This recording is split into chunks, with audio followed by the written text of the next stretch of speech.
Hey everyone, I just finished reading Shel Israel's Twitterville. I saw him speak at the first TwitterCon. I enjoyed his talk there. I enjoyed the book. The first half of this book is more storytelling, where he talks about how stories like the plane landing on the Hudson or an earthquake in China developed from individuals into large news media events, and that part I enjoyed. The second half of the book is a little bit more how-tos, walkthroughs, the technical aspects of Twitter, and that slowed things down a little bit for me. However, for a lot of people that are still building their strategies within Twitter or are working on business outreach, I think that that part will be just as valuable after you've already read the first half of the book that sets some groundwork for you to understand what's going on in Twitter.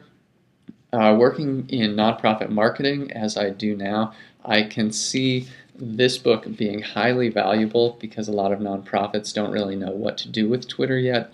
And there's a chapter that talks specifically about nonprofits and fundraising that should give you a lot of ideas.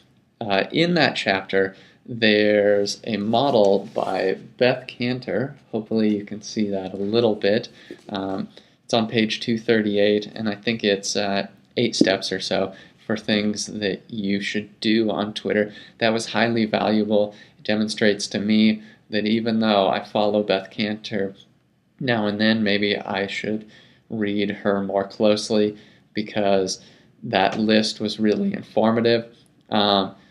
In one part of the book, Shel talks about Aunt Clay's, his analogy that Twitter is like a pub where you sit around with your friends at a table. Those are the people you follow, and you can hear everything they're saying. When somebody from across the room shouts at you, everyone can hear it, and then you shout back. Everyone can again hear it.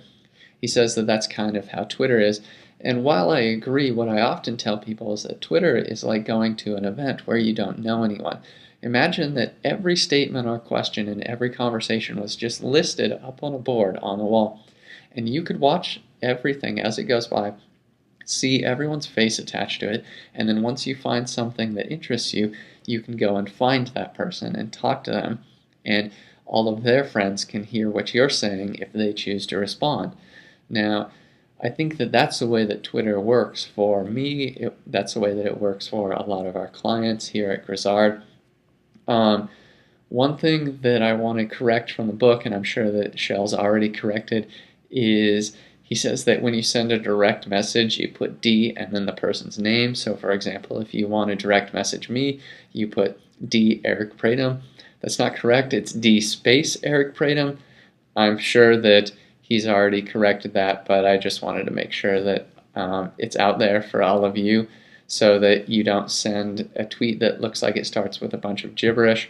Again, it's Twitterville by Shel Israel. I would suggest that a lot of people pick it up. It's a quick read and it's enjoyable.